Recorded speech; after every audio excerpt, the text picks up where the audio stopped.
Labrini Nelligan was appointed Executive Director of the Lunder-Dineen Health Education Alliance of Maine in November 2012.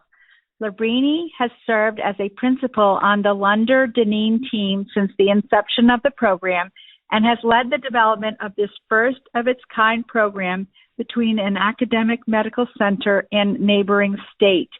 To assist in building an infrastructure for Lunder-Dineen, Labrini identified and convened the membership of an advisory committee and 3 pilot advisory teams to represent broad-based stakeholders from Mass General and Maine. Working in concert with the Lunder-Dineen co-chairs and chief learning officer and guided by Labrini's leadership, the Lunder-Dineen team designs, develops, and launches interprofessional blended learning health education programs. These programs are selected to address identified public health, workforce, and health disparity needs impacting residents across the state of Maine. Previously, Labrini served as Associate Director of Development Campaigns and Logistics at the Massachusetts General Hospital. She continues to work in concert with the Mass General Development Office to ensure a coordinated approach and to advance program sustainability and fundraising focus for Lunder-Dineen by developing and implementing fundraising strategy.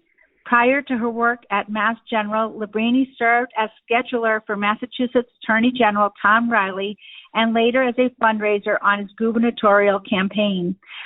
Labrini earned a BA in Political Science from Boston University and an MS in Political Science from Suffolk University. My agency, Marshall Communications, did a Marshall Plan for Lunder-Dineen several years ago, and we have been working with them on an ongoing basis to implement the plan and to help them create and implement an ongoing strategic public relations program. It is an honor and a privilege to work with Labrini and her team from Lunder-Dineen. Welcome to the PR Maven Podcast, a podcast all about growing your network and building your brand through traditional and digital networking techniques. I'm Nancy Marshall, the PR Maven and CEO of Marshall Communications. I've been strengthening brands through PR for over 35 years, and now I'm celebrating the success of executives, influencers, business owners, and entrepreneurs from all around the world, all of whom have cultivated their brands and broadened their networks through traditional and digital networking methods. Each week, I interview one of these interesting and influential individuals and provide an opportunity for you, the PR Maven Nation, to gain insights from their strategies and stories. So stay tuned for this week's episode, and thanks for listening.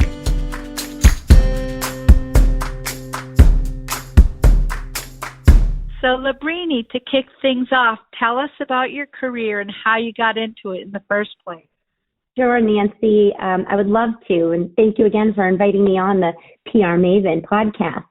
Well, I'm a first-generation immigrant. I was born in Greece. I came here when I was a baby. So being a first-generation immigrant child, I really had 2 choices, right? I was either going to be a doctor or a lawyer. But I was always fascinated by government and by politics. So, I decided to go a little bit of a different route, and I studied poli-sci in undergrad, and then I studied it some more in grad school. And when I graduated, I took my first job as scheduler for the Attorney General of Massachusetts. His name was Tom Reilly at the time, and I was 21 years old then. And a couple years into serving as his scheduler, he put his hat in the ring for the governor's race in Massachusetts. So his campaign team was, where all the action was happening. So I transitioned over to that campaign team and was a fundraiser, so sort of a junior fundraiser. We had 2 sort of more seasoned fundraisers and 2 more novice fundraisers. I did that for a couple of years. So fast forward 2 years later, and we ended up losing the primary election.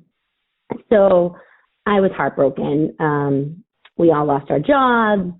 We lost our identity, the campaign lifestyle, everything that sort of, was involved with being a campaign staffer. So I was devastated, but I knew I needed to, quickly look for another job. And I knew what I loved about the campaign environment, about the excitement, the momentum, sort of the people, the movement aspect of it. I really loved all of that. So I wanted to find something similar, but this time I wanted it to be an entity that wasn't subject to winning or losing, right? I wanted to be something that was, long-standing and wasn't going to go away. So I asked to meet with as many of the individuals, that I met during the campaign as possible. We had a finance committee. It was about, 20 sort of business leaders, thought leaders on our committee. So I made appointments with, I think, almost every single one of them back then. And one of my sort of final meetings was with an orthopedic surgeon at Mass General, Dr. Dinesh Patel. And Dr. Patel served on our finance committee. He had also done both Tom Reilly's knee replacements. He's a lovely man, and I had staffed a couple fundraisers at his home. So I went to meet with him at Mass General, and he introduced me to his colleagues in the development office. And then from there, I met with some other folks in the development office, interviewed, and I was brought on to be the manager of campaign logistics. It was a campaign, a different type of campaign. This was a sort of a fundraising campaign for the hospital. It was, I think at that time, was $1.5 billion campaign. So I took a job there in the development office, spent about 4 or 5 years working in that office. And at about, I think it was 2011, I was still in the office, and the Lunder family, Lunder Foundation of Maine, made a gift toward the campaign, a gift to honor their internist, Dr. Jim Dineen. And it was a matching gift. So when they made their gift, they put forth $5 million, and they asked Mass General to put another $5 million. So it was a sort of a joint commitment in that way. And the charge was to use education to improve health in Maine. So our campaign winded down. This gift came in, many other gifts, came in, so we actually ended up exceeding that $1.5 billion fundraising goal. And things sort of slowed down again. Similar to what happened at the end of the election, but, of course, everyone still had their job and fundraising was still happening, but things started to slow down. So I started, volunteering for, different things in the office because, my title, manager of campaign logistics, was, soon going to be obsolete as we wrapped up. And one of the things I volunteered for was to staff my boss, who was the chief development officer at the time, staff him in his role on this hospital-wide task force that was charged with figuring out, we have this, $10 million joint gift now to use education to improve health in Maine. Well, how are we going to go about doing that? So I joined him at the meetings, and they were in the trustees' room, which is, one of the, the original building at the hospital, and, beautiful big boardroom, and I was surrounded by, brilliant, busy healthcare leaders, and, I was there, and I sort of, took a seat in the second row. Didn't really want to be at the table. I didn't really think I deserved to sort of be at that table, but I was kind of in the background. So I was going to those meetings monthly, and I started taking notes. And my boss, he was called to do other things, so he stopped going. And then I found I was the only one sort of representing our department at the meetings and taking notes. And then I'd go back and do a couple of the action steps. And every time we met these other people around the table, again, because they were such sort of top level executives, they had a million things going on, and we sort of needed to refresh, if there was a month between meetings, we needed to refresh what we talked about and who would do what and what was going to happen next. And my notes were really helpful. And then people started turning to me, as a reminder or a refresh of, well, what did we say at the last meeting? And, what have we done since then? Then all of a sudden, I kind of had a seat at the table, and I was asked to put together the agendas. So I was taking the notes, putting together the agendas, and then one day I got a call from our chief nursing officer, Jeanette Erickson, who's also a Maine native, and asked to go meet her in her office at 7 a.m. on a Friday. So getting called to the chief nurse's office is like getting called to the principal's office, right?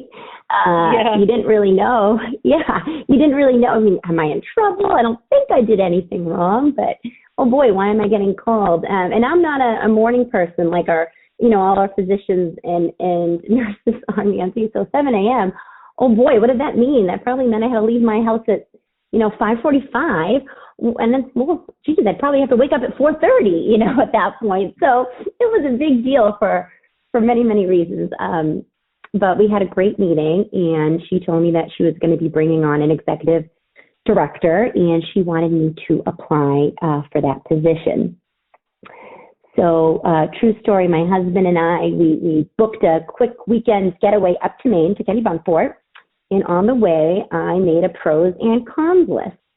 A lot of the cons were, I didn't really want to leave the development office. I'd only been there about 4 or 5 years, and I was very comfortable there. And I was young, I had my social sort of network was there as well, and still had a lot to learn about development and fundraising. But also, I knew that, taking risks was important. There's a lot I could learn from this new leadership team. So I made the list, came back on Monday and sent her an email and said that, I would love to be considered. So yeah, I applied. Within a few weeks, I think I was hired. That was 2012, and I was 29 years old then. And I've been in my role now as executive director for a little over 8 years. That is a wonderful story, Labrini. It just shows how your willing attitude and your work ethic and being thorough and being a good listener and note taker paid off. And you didn't even really know when you were taking those notes what it could lead to, but you just knew that it was the right thing to do. So I just love that you went into such detail, and I love the thought process and how you made the pros and cons list in the car on the way. Yeah, and I mean, you had a big job then at age 29. I did, Nancy, and I had to Google. I even had to Google, what does an executive director do? I had managed a couple of direct reports, and I was learning so much, but I knew that, there's a whole lot that I didn't know. And it was very reassuring when I took the job. I met with Jeanette again, and she said, you're going to make mistakes, and I'm going to make mistakes because this is a new program. We've never done this. And we've never done something outside of our walls or our borders in this way. Mass General has physicians all over the world and projects all over the world, but this was sort of a different program with a neighboring state. And the stakes were high, and people were watching to see what we would do. But it was just really, really reassuring to, not only a young person, but someone new to their role, to hear that from her. So it's really good that you were working in an environment where it was okay to make mistakes, because as we all know, if you don't ever make any mistakes, you never learn from your mistakes. So actually, in some ways, making mistakes is important in a job. Absolutely, Nancy. And, the chief nursing officer, Jeanette, who was later appointed as co-chair for the Lunder-Dineen initiative, I think was one of my first days. She said, we're both going to make mistakes. This is new. Working sort of outside the MGH campus, of course, is not new to Mass General. There's physicians around the world and nurses around the world, and they're working on, global and national and regional projects all the time. But this was a little bit of a different program where we were sort of assigned to work specifically with one state, a neighboring state. So, and it was funded through philanthropy, which is a little bit of a different model as well. And the stakes were high, and people were watching what we were going to do. And, her saying that, was just very reassuring, not only for me as sort of as a young person starting off in a new position, but for anybody, I guess, starting off in that new position, that it's okay. We're going to make mistakes together, and we're going to come up with solutions together. Yeah. And you had a strong fundraising background. So how did your fundraising and development background help you, and how does it still help you in your role today? Well, the campaign, sort of the gubernatorial campaign, was an amazing foundational experience. It was, baptism by fire over there. You quickly had to learn about logistics and calendar management and messaging, talking points, managing up to your candidate, managing down to your field staff, board relations. So I took a lot of that, and then I brought that to the development office, and what the development office really instills is relationship building, and being intentional with your relationships and cultivating relationships and stewarding relationships. So, I've been able to take, the skills from, I think, both of those positions really, and apply them to Lunder-Dineen, and all those skills. I mean, they're all transferable, they're all transportable, so foundationally important. Yes, and as you know, the theme of this podcast is about building your relationships both online and in person. So can you talk about how you have combined both online and in-person relationship building over the years, Labrini? Yeah, I would say, we've done a little bit of both. Definitely a combination. I would say that we've really started off with the in-person relationships, mostly because Lunder-Dineen is a new entity, right? We were charged with, again, developing programs or using education to improve health in Maine, and we belonged to an organization out of state. So we had to kind of go into the state, introduce ourselves, make sure we knew who we were, knew how to articulate that, build the trust, build the credibility, and we did a lot of that by listening, developing relationships, and then being able to respond. And Nancy, that took us, I would say, the relationship building aspect of our work, because it's so foundational, probably took us the first 3 or 4 years. And what we wanted to do was have our programs really be informed by what was needed. So we wanted to talk to everybody. And at this point, on our website, we have a nice map with pinpoints, showing where we've been. We've been to probably, over 300 organizations, hospitals, long-term care settings, practices, and asking questions to figure out, again, how to be really good stewards of this money. What are the needs, and how can we help address them? And not assuming that the needs of the healthcare community in Maine were the same as the needs of the healthcare community in Massachusetts. So on boots on the ground, face-to-face, was really, really foundational, and still is to this day. We're still doing a lot of that in person. Our model, we call it blended. Our model is blended, half in person, half online. And we started to, I think, become a little more intentional, or maybe conscious of our online presence as the work was developed, as we were able to sort of prove our concepts. As we wanted to get our messages out a little faster, we started to really sort of embark on building our social media platforms, our websites as tools, as really complementary tools to what we were doing in person. Well, I love that you had an intentional blended philosophy or strategy of half online and half in person. And so I think that's why that Lunder-Dineen has been able to build such a reputation that people trust, because you have been intentional about it. And, you have not rushed through anything. It has been very, as I said, intentional, and you've taken the time that it has required to build your reputation. Mm-hmm. Yeah, so, it's definitely a marathon, not a sprint. I think that's the way. I mean, if anybody, especially, I love the state of Maine, but if people come in and want to try to win Maine people over in a hurry, it's going to backfire in a big way. So Maine people, they're slow to trust, but once you earn their trust, they will be loyal. So that is something that I've learned after having done business in Maine for so many years now. And I love Maine people because of their loyalty, and they'll stick up for you, if you need their help, whether you need somebody to help you on the side of the road to change a flat tire or or any kind of help, Maine people will be there. So that's one of the great things I think about doing business in this state.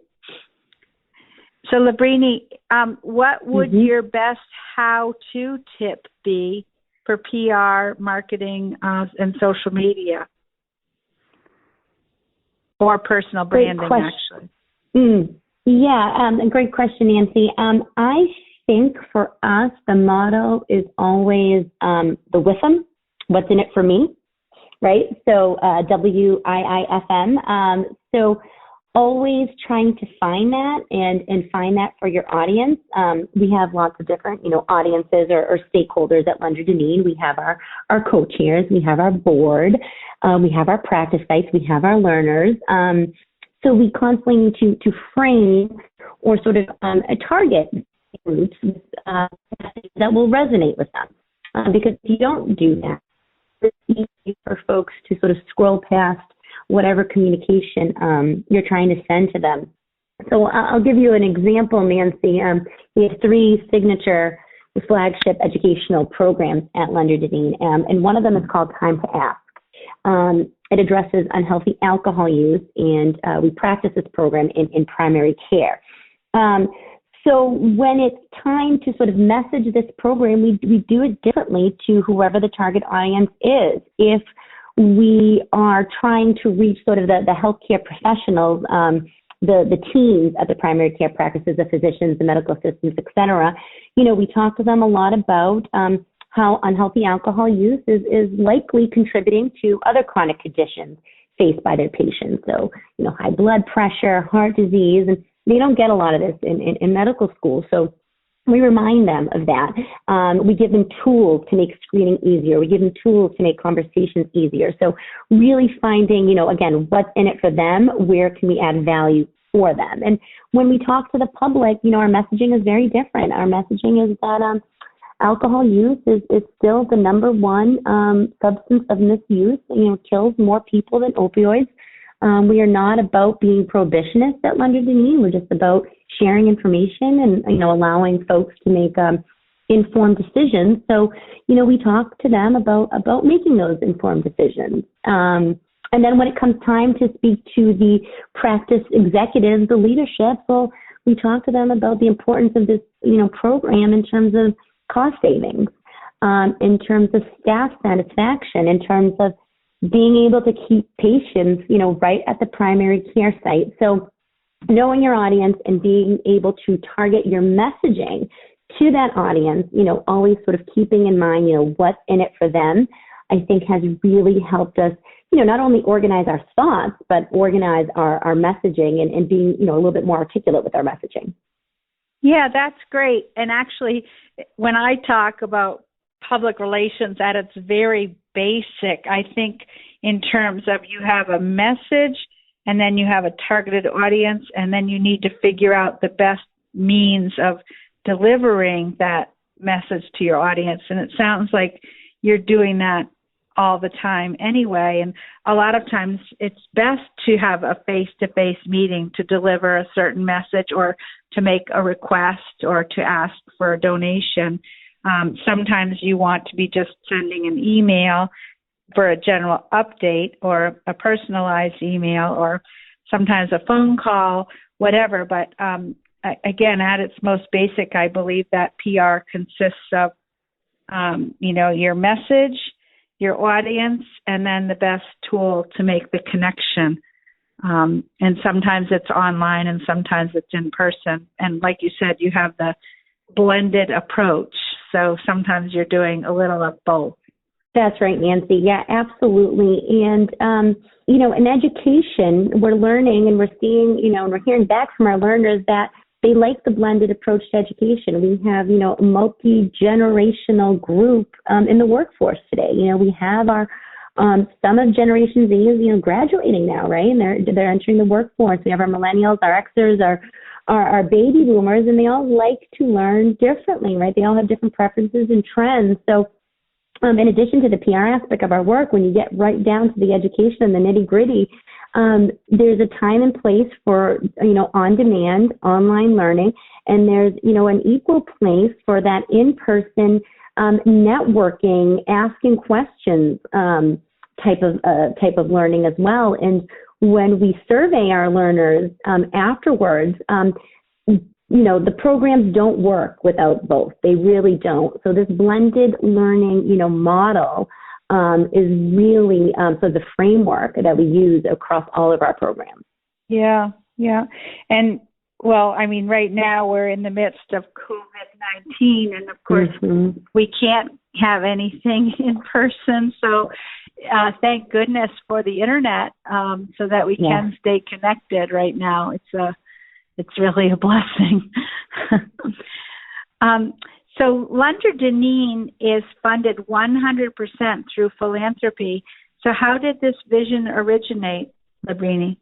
Yeah, Nancy, it too started through a relationship, and it was the relationship of one physician, Dr. Jim Dineen, a Maine native, and one grateful family, the Lunder family, also from Maine. And it started with the commitment, I think, from both groups, the Lunder family and their foundation, and also Mass General, and the commitment of our president, Dr. Peter Slavin, our three co-chairs, Drs. Jeanette Ives Erickson and Dr. Jim Dineen and Drs. Birnbaum and our Chief Learning Officer, Gino Cesari, a group that, values education and believes in its power. And together, the family, the Lunder family and foundation and Mass General, as I mentioned earlier, decided to commit equally and to invest in this program equally, to share the successes and to share the risks of a startup company, of a startup, program, if you will, which is what we were. And we love to remark all the time that it all started with a handshake. It started with a handshake between Mr. Peter Lunder and Dr. Jim Dineen, and we love that about our program. And we really try to honor that handshake and honor the spirit of that handshake in our approach to everything that we do. And along the way, we've been very fortunate to receive funding from many other regional foundations in Maine. So too many to name, and many national ones as well. And all of this, generosity and philanthropy has allowed us to, do the work, identify the needs, develop the programs, get the programs out there, evaluate the programs to make sure they're working, and really try to impact as many healthcare professionals in the state as possible at no cost. So the philanthropy has allowed us to do all that and bring these programs to learners, to different hospitals or practice sites in Maine or organizations at absolutely no cost to those end users because of this generosity. So we are, forever grateful to these groups that have believed in our mission and have validated it, really by giving and showing others, that it's a good idea to give to us too. Yeah, you need those gifts to also help with the credibility of the program, and encourage sort of the larger groups to continue to do so. So there's so many different projects that you could be working on. How did you choose the projects that you work on at Lunder-Dineen, such as Motivate, Time to Ask, and the Nursing Preceptor Program? Well, I think we followed a really sort of data-informed approach. Again, those first 3 or 4 years when we were combing the state, trying to figure out what the needs were, we collected that information, and several things bubbled up to the top. No surprise. education in regards to older adults. Maine is the oldest state, has the oldest population in the nation.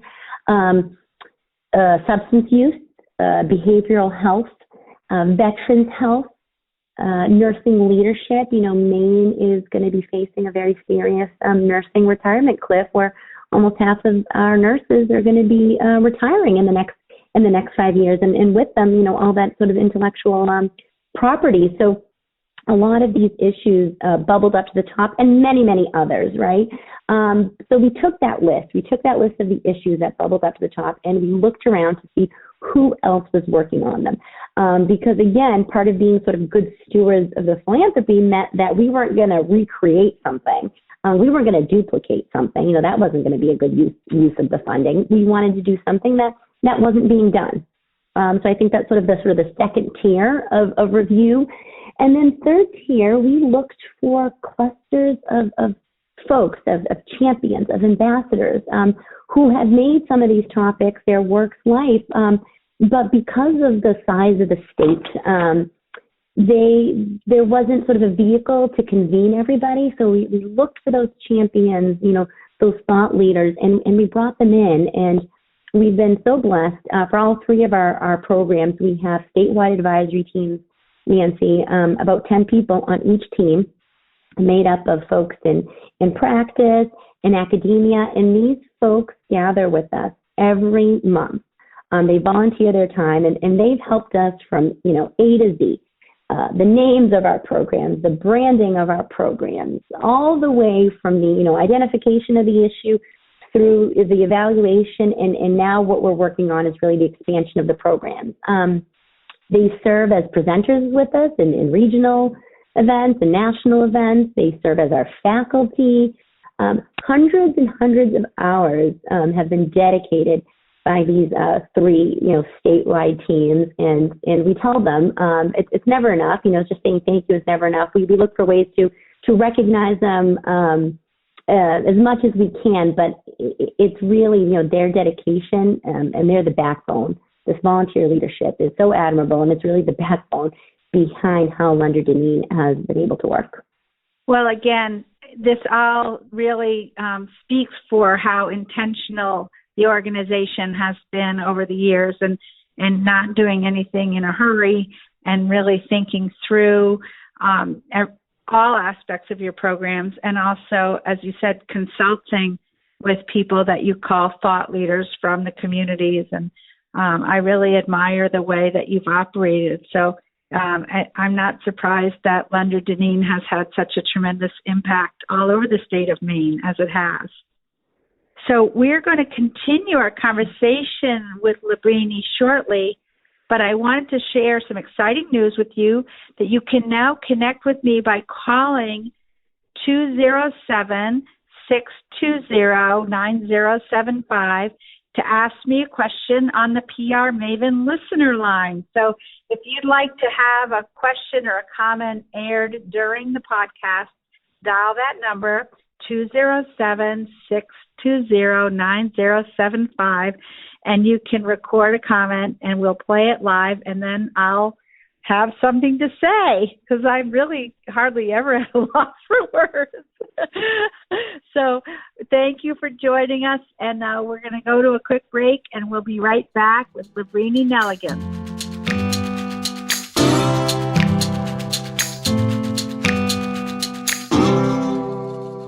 This podcast is all about growing your network in order to strengthen your brand.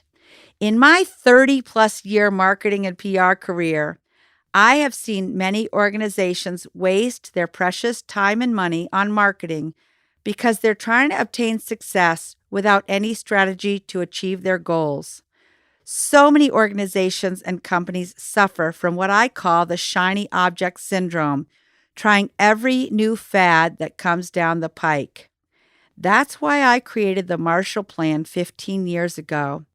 We have done over 100 of these plans for clients, helping them to get out of their day-to-day routine to identify their goals, solidify their brand story, focus in on their ideal customer avatar, analyze their strengths, weaknesses, opportunities, and threats, and create a realistic budget and measurement dashboard. We create the Marshall Plan collaboratively with our clients over the course of 3 months. We have a 65-step process to create a highly customized, actionable plan. And it's not like we come in and say, we are the consultants from away and we know everything. Instead, we come in and say, let's sit down at the table with your leadership team and we'll bring our expertise in what's working in PR and marketing. And our client team brings their knowledge of what's working in their organization. And together we come up with a really amazing plan.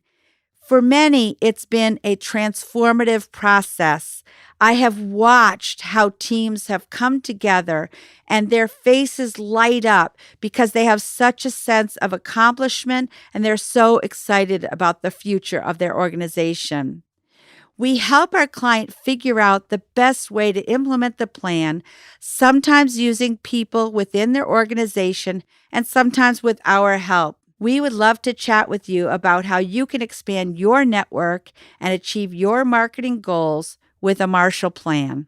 Go to marshallpr.com/MarshallPlan to learn more about the process, or better yet, send me an email at nancy@prmaven.com and we'll set up a time to talk and get started. And now back to our conversation.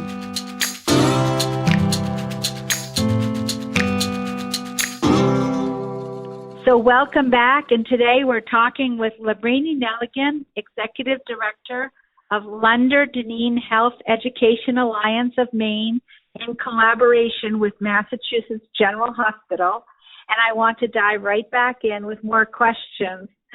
So Labrini, being a mom of 3 children and working full-time, what is the family culture at MGH like exactly? Well, Nancy, I am very blessed. I have 2 beautiful stepchildren that I've had since they were 1 and 3. They are now 13 and 15. Can't believe that. And we have a new 17-month-old son, Patty, at home as well. Everyone at MGH works incredibly hard, but there is a family-first culture, and I don't take that for granted. I've been blessed to work there at an organization that's, allowed me to sit with my mom through her chemotherapy appointments, allowed me to sit with my husband when he was recovering from surgery there, and join many other, family members for appointments. And I personally received, amazing care when I had the baby in labor and delivery recently, but also the flexibility of allowing me to work from campus and allowing me to work from home so I can be present, when I need to be. And Jeanette's motto, I kind of touched upon this earlier, is really, don't worry alone. And that really cuts across our personal families and our MGH families. There was a time I remember I was waiting for some scan results for my mother when she was sick, and folks that have been in that sort of crisis in life know that, living from one scan to another is very, very scary. So I had to have my phone out with me in a meeting, and I leaned over to her and I said, I'm sorry, if a call comes in, I need to take it. I'm waiting for my mom's scan results. And she knew that my mom had been sick. And she just reached over, put her hand over mine and said, what can I do? And any time I've been faced with anything sort of personal in regards to health, that has been the attitude, that has been the approach. And, I've seen that from many others as well. I got good advice one time several years ago. Someone recommended walking through Maine campus every once in a while. So we don't forget, we don't forget why we're here. We don't forget about the mission. And, there are people walking our halls, every day that are getting some of the best news of their lives. And others are getting incredibly, sad and hard news. And I can't speak for everyone that works there, but I know I don't take health for granted. I don't think many of us there do. And we are seeing this now, Nancy, through this, COVID-19 pandemic, and the leadership, the doctors, the nurses, all of those that are, on the front lines, that are, taking care of our sickest, but also taking care of one another. The family first culture is, I think why I'm so loyal, to the organization, and why I love continuing to, serve the organization. Well, that certainly speaks volumes for the culture at MGH and Lunder-Dineen, and I am sure that knowing that they have this family first culture helps you feel comfortable when you're doing your job, which makes you better at your job. So it really makes a lot of sense. And I have a feeling that life is going to be different post-COVID-19, and perhaps there's going to be much more of a blending than ever between our personal and our professional lives. So I think that the culture in a lot of companies is going to change, and hopefully for the better. So, Labrini, most successful people like you have a network of fans and followers, either online or in person or both. Have you built your network intentionally, or has it happened on its own? Great question, Nancy. I guess a little bit of both. I think sort of personally, I'm not very intentional with any personal branding or, sort of social media, activity. I use Facebook and Instagram, to stay connected with family and friends. And, I'm the mom that posts, the cute pictures of the kids or the family pictures from vacations. But I'm also very circumspect and cautious, I think, with social media. My generation was sort of probably the first where it was really ingrained in us, be very careful, what you post, because those things last with you or stay with you forever. So I'm mindful.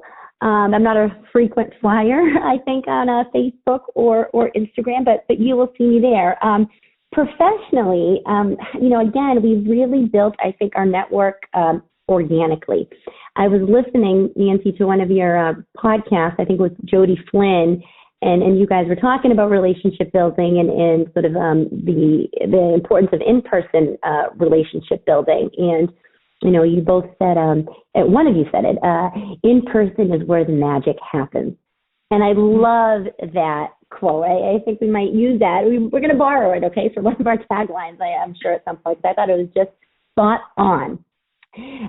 So we do a lot of it, a lot of relationship building in person. A lot of, again, formative years was putting our head down and just doing the work and letting the work happen first, right? So then we had something to say. Then we had something to contribute, because if we didn't do the work and we didn't prove our concept, we had nothing to sort of add really to the narrative. We've done that now, and we've emerged from that. And now we're really sort of in the next phase of our work at Lunder-Dineen, where it's about expansion. It's about networking. So our networking or building our stakeholder groups has become much more intentional. So we are actively, pursuing opportunities to speak. We have a story. We want to tell that story, whether it's at conferences or writing articles, op-ed pieces, radio appearances. So I think, again, the first few years, very old-fashioned, maybe a little old-school relationship building, which I don't say old school, old-fashioned in a negative way at all, critical. And again, that's where the magic happened. But now really starting to expand in sort of that online world and helping us to continue to evolve using those other platforms.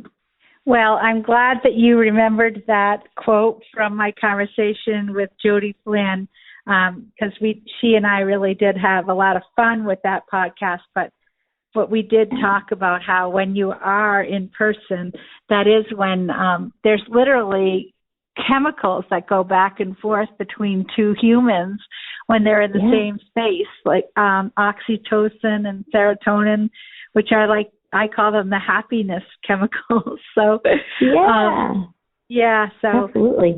I feel that people should always endeavor to get together in person if they have met each other online, or, if you normally correspond through Instagram or Facebook, you should really try to set up a time to get together in person. So, of course, again, because of our social distancing right now, a lot of us are using virtual meetings and virtual cocktail parties and other virtual ways of getting together. But let's hope that at some point we can freely connect with each other in person again. Is there a resource such as a book, a website, or an app that you have found helpful in your line of work, and why would that be? Well, I think there are a number of, books and podcasts and websites that I follow. I try to read as many things that come across my desk as possible. I mean, that's some advice I got early on too. Read the memo, because a lot of people show up and haven't read the memo, whatever that means. And I apply it to other things as well. So I'm still a sponge. I hope to be a sponge for a while. So some industry tools, the American, the Association of Fundraising Professionals, the hospital associations, those newsletters, I subscribe to those and I read those. In terms of apps and tools, we use different tools to develop sort of in-house collateral. We use Canva, that's a huge one. MailChimp, that helps us organize our distribution list and send communications, automated communications out to them. Cvent, we use that platform for registering our learners through our programs. And the tools and the apps change, right, depending on what we're working on. So we try to be, early adopters of as much of that as we can, just to make the work, more efficient and more effective. But I think the single most, important resource, I'm going to go back and say it's really the people. I didn't know anything about, continuing health education, remote learning, distance learning, when I took this position. I try to read some articles and some books, but, that's really never enough. I've literally learned everything through the people that I've met, through those that have either, served as those supervisors or leaders to me, again, to those 3 volunteer advisory teams, my 3 teammates. I think I've learned, 99% of what I do now really on the job, either this job or previous jobs. Again, that sort of hands-on, in person, that's where the sparks fly. I think that's where the connections happen. And so I would say the people, my colleagues and my networks, biggest resource to me. Well, I think that's why you're so good at what you do, because you really value those relationships with people, and I'm sure they can feel it, and they can feel your authenticity when they're working with you and dealing with you. So you should be congratulated for that, for sure. Is there a parting thought that you'd like to share with PR Maven Nation today, Labrini? Sure. Thank you. Well, Lunder-Dineen turned 10 this year. So we're celebrating our 10th birthday. Of course, the beginning of 2020, has also been rocked by this pandemic. So we haven't come out and celebrated the way we want to yet, but we will be doing that at some point. So with that, Nancy, I want to say thank you. If anyone from our, Lunder Family Foundation representatives that listen, Mass General, our philanthropists, whether it's foundations or individuals, again, I think they're the inspiration for us. They're the motivation for us. Choosing to share your personal wealth to advance research, to advance education, to advance patient care is just so admirable. So I'd love to thank everyone that's been part of that. And if anyone is listening that is a healthcare professional in Maine and would like to work with Lunder-Dineen on any of our programs, we'd welcome hearing from folks as well. And we can't wait for this year to continue and to allow us to really, celebrate this huge milestone and thank the Lunder family, the Lunder Foundation, and also Mass General.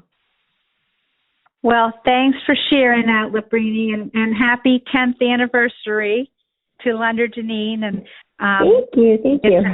It's an honor for those of us at Marshall Communications who have had the opportunity to work with you and your team and to support the amazing work that you do. So I'm very honored that we are part of the Lunder-Dineen team as well.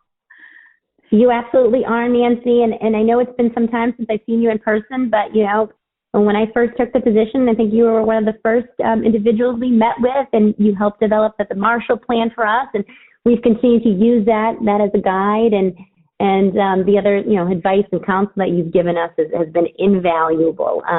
It takes a village, it really does, and you're definitely part of this Lunder-Dineen family. Thanks, Labrini. It's an honor.